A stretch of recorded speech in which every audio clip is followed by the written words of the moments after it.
Bueno, chicos, buenas tardes a todos. Sí, hoy vamos a dar el tema de tumores óseos. Bueno, para este tipo de patologías, pues los estudios de imágenes saben que van a ser indispensables. Si bien el histopatológico nos va a confirmar un diagnóstico, y pues obviamente ante la duda de cualquier imagen siempre van a acudir a este tipo de estudio. Eh, los métodos que nosotros utilizamos, radiografía, tomografía y resonancia magnética, incluso en algunos casos hasta la ecografía, la gammagrafía ósea y el PET, pues nos van a ayudar mucho en este tipo de patologías, ¿sí? El primer estudio que se va a pedir, pues va a ser la radiografía. Entonces nos vamos a abocar más a este tipo de método en cuanto a las características de las lesiones óseas. Y igual tengo ejemplos, pues, donde nos muestran cómo se ven tanto en tomografía, resonancia, en métodos nucleares y uno que otro en ecografía. Bien, para hablar lo que es de tumores óseos, pues tenemos que entender primero qué signos van a ser característicos de una patología o cuáles los van a diferenciar de una patología maligna de una benigna. Sí, ya grandes rasgos en este cuadro pues nos muestra eso. Bien, las características agresivas de una lesión de las características no agresivas. Las más frecuentes o las que más vamos a encontrar en patologías malignas con carácter agresivo que van a invadir tejidos blandos, van a destruir la cortical, pues vamos a tener lo que son esta imagen patológica que es la reacción perióstica expansiva, ¿sí? Que invade hueso, ahí vemos unas imágenes lineales que pues salen del borde óseo perióstico, ¿sí? Se llama por eso mismo una reacción perióstica expansiva y va a involucrar normalmente los tejidos blandos. También este tipo de lesiones agresivas van a tener bordes muy mal delimitados, como vemos a nivel de la médula ósea. Y este va a ser característico de los tumores malignos. Entre esos, un ejemplo acá, tenemos un osteosarcoma, ¿sí? La mayoría de los sarcomas pues, van a ser malignos. Le van a dar sarcoma a cualquier otra patología que encuentren el nombre de sarcoma asociado al nombre, pues va a ser maligno, ¿sí? Va a tener estas características, ¿bien? Después del otro lado tenemos las lesiones no agresivas, que generalmente son benignas. Si bien lo dice generalmente, no se olviden, porque hay lesiones también que tienden a ser malignas, pero pueden tener este tipo de características, pero no es muy común encontrarlas. Por eso hay lesiones similares, pero por lo menos saber identificar este tipo de características agresivas y no agresivas, ¿sí?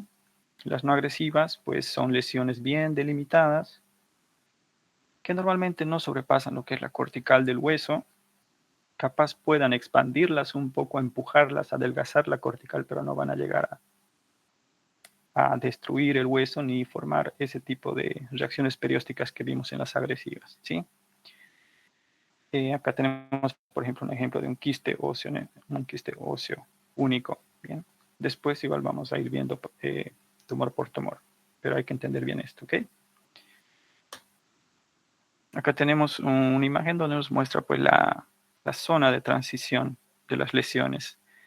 Eh, como vemos al lado izquierdo, pues igual es una característica de las lesiones agresivas, malignas, donde tienen una zona de transición que es más mal delimitada, ¿sí? Puede irse en sentido longitudinal, expandirse en sentido longitudinal o en sentido transversal, invadiendo más que todo lo que es, como dijimos, o adelgazando la cortical, incluso llegando hasta partes blandas, ¿sí? Y el crecimiento va a ser rápido, muy característico de las lesiones malignas, ¿bien? En cuanto a las lesiones benignas, pues la zona de transición va a ser bien delimitada. ¿Por qué? Porque el hueso va a poder contener esta lesión ya que es benigna, tiene un control o un crecimiento lento, entonces por esta misma característica, el tumor no va a crecer tan rápido y el hueso lo va a poder contener y nos va a dar esta zona de transición que va a ser bien delimitada. Bien, incluso la cortical pues la va a poder retener la lesión y va a ser característico de lesiones benignas en su mayoría. Acá tenemos otro ejemplo. A la izquierda un osteosarcoma y a la derecha un quiste, ¿sí? Quiste óseo.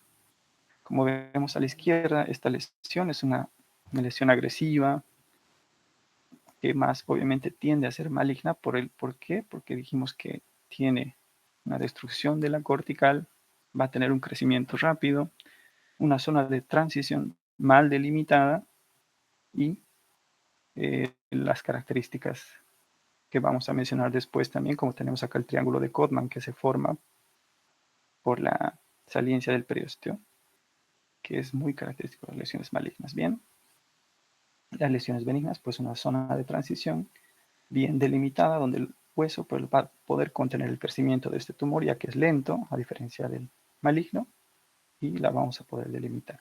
Normalmente no va a expandir hacia más allá de la cortical. Los tumores óseos son varios, ¿sí? Si bien vamos a mencionar los más frecuentes y tratar de mencionarlos todos, pero tener en cuenta que la mayoría son primarios, o sea que son de formación de novo, ¿sí? Los secundarios, vamos a tener lo que son las metástasis, más que todo, y se van a dar más en pacientes adultos, ¿bien? Que van a ser metástasis de otro tipo de tumores. Como lo más clásico que vemos capaz es las metástasis del cáncer de próstata, ¿no?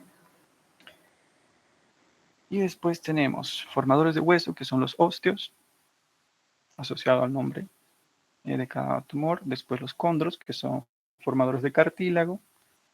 El fibroma condromixoide, igual muy característico, que hay tumores de origen fibroso. Los vasculares, entre ellos los más conocidos el hemangioma. Los hematopoyéticos, como el linfoma, el mieloma múltiple, el sarcoma de Ewing, que es más característico capaz en pediátricos. También de origen graso, podemos encontrar uno que otro lipoma. Y los notocordales, que son más que todo vamos a ver que están ubicados en región de cadera a nivel de sacro. ¿Okay? También la edad de los pacientes nos va a ayudar a diferenciar los tumores o ayudar a llegar a un diagnóstico más cercano a la patología del paciente. Bien, porque vamos a tener que casi todos los tumores o una mayoría se van a dar, como son primarios, pues se van a dar en pacientes jóvenes e incluso en pediátricos. ¿Sí? Y tanto las metástasis y lesiones hematopoyéticas, el mieloma, el linfoma, los sarcomas, condrosarcomas y demás, pues van a ser más característicos de pacientes adultos mayores a 40 años. ¿Okay? Acá tenemos el sarcoma de Ewing, igual que vamos a ver, no se olviden, muy característico los pediátricos. Y también metástasis de otro tipo de patologías en niños van a ser muy frecuentes del neuroblastoma o el randomiosarcoma, que van a generar metástasis óseas. ¿Sí? En esta clase no se menciona las osteomelitis, se las van a dar en otra, pero estas son las que más nos van a dificultar de diferenciar de los tumores óseos. Y si bien van a encontrar en pacientes jóvenes, también en adultos. Pero la clínica nos va a ayudar mucho en eso, ¿sí? Acá tenemos otros cuadros donde nos clasifican todos los tumores óseos, tanto en su origen o en su histogénesis, como lo habíamos mencionado antes, ya sea condral, óseo, vascular y demás, o de acuerdo a la edad del paciente, cuáles van a ser más característicos en pacientes pediátricos, quizá en pacientes entre los 10 y 20, 30 años o más de 40 años. Entre ellos los más característicos, metástasis, mieloma múltiple. Bien. Eso siempre, o en su mayoría, los vamos a encontrar en pacientes adultos.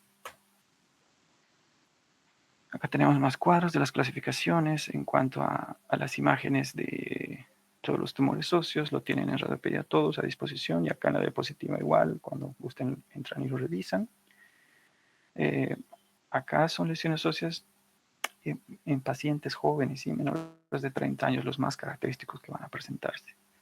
Si bien acá muestra las imágenes de todas las lesiones que les vamos a ir viendo uno por uno, acá en rojo están pintadas los tumores malignos, agresivos, osteosarcoma, sarcoma de Ewing, no se olviden pediátricos. Y también acá menciona las osteomelitis que pues en esta exposición no las vamos a dar, si está para otro tema. Acá las lesiones tumorales en mayores de 30 años. Miren que ya en mayores de 30 años pues las lesiones son más malignas. Bien. Y también vamos a mencionar otro tipo de clasificación donde pues dividimos a los tumores en compromiso diafisiario, metafisiario y epifisiario. Casi la mayoría nos van a invadir lo que es la metáfisis o van a estar a nivel de la metáfisis. Pero estos tumores también, si bien están en la metáfisis, pues pueden tender a invadir tanto la epífisis como la diáfisis. Pero la mayoría se encuentran en esta región. Bien, y en los huesos largos de preferencia. En cuanto a la semiología, a ver, déme un segundo. Parece que tenía otra imagen. Bueno, no está. La semiología, tenemos que hacernos estas preguntas para poder acercarnos a un diagnóstico, ¿sí? Describir dónde está la lesión, obviamente en qué hueso se encuentra, en el fémur, en el húmero, a nivel de la calota, en la columna, en el sacro. Todo esto nos va a ayudar pues, a llegar a un diagnóstico más acercado al, al verdadero del paciente, si el histopatológico que pues, es el que confirma. Entonces tenemos que saber la localización, la zona de transición, la reacción perióstica que produce, como habíamos explicado antes, el tipo de